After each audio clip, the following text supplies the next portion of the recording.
गल निक्की जही यार फरूका की बनेगा इस दुनिया का। मैं जा रहा सा सीधा नक की सीध भी जा रहा सा, टापो टाप जा रहा सा।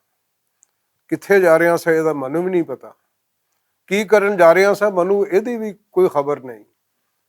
पर जो घरों निकलिया मैनू पता सी कि मैंने कित्थे जाना है ते क्यों जाना है ते किवें जाना है। अजे भुलेखा टीवी दे दफ्तर के अगों दी टपया तो उत्थे कूबा टीनगर बैठा पंजाबी का अखबार भुलेखा पढ़ रहा सी।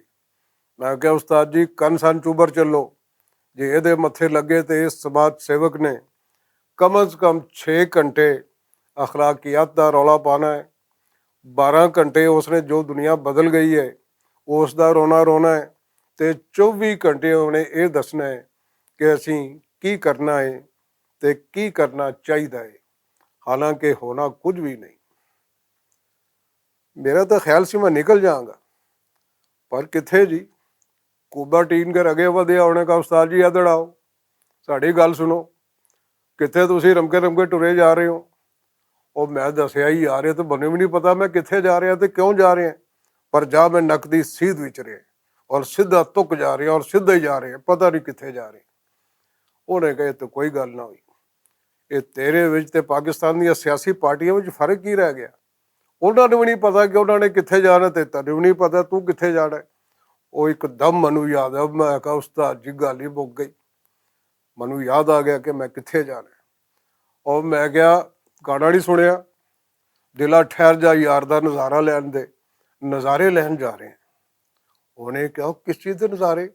और मैं क्या यार इतने कोई धरना शरना होया, लोगों ने अग शग लाई है तो बड़ी सुनिया कि खप छप पई है, असी कि असी भी जाके नज़ारा ले आईए। कूबे टीन करने मुड़ बड़े गौर नाल वेख्या, फिर ऐनक ला के वेख्या, ऐनक उतार के वेख्या, फिर ऐनक ला के वेख्या। कहना गल सुन, तू तमाशा वेखन जा रहे हैं या की करन जा रहे हैं। मैं कहता मनु भी नहीं पता मैं की करन जा रहे हैं, मैं तो नज़ारा लैन जा रहे हैं। वो कहना सही सही दस, जख्मियां नू बचान जा रहे हैं या उत्थे जिहड़ी खप पई है उन्होंने रोकन जा रहे हैं। मैं कहा उस्ताद जी साडा की काम जिहड़ा उहदे नाल, ना असीं किसी नू रोक सकने हैं ना किसी नू असीं टोर सकने हैं। अस तो वैसे एवें ही शौकिया मुड़ तमाश भी नहीं करन टुरे हैं। उन्हें कहा यार एक बंदा अंदरूने शहर का उत्ते लाहौरिया तू तो यार बड़ा खालस लाहौरी है। और मैं कहा यार असीं कदे गरूर ही नहीं किया खालस लाहौरीए का। उन्हें कहा पर एक चीज़ की कमी है। मैं कहा दसो। उन्हें कहा यार हर शय तेरे च वधिया है। और मैं कहा होर दसो। और यार तू बड़ा चंगा बंदा। मैं कहा होर दसो। उन्हें कहा तू होर भी चंगा बंदा। मैं कहा अच्छा। मैं कहा होर दसो। कहता यार एक शय की कमी है। मैं कहा भगवान जी वो की शय। वो कहता यार अकल की कमी है।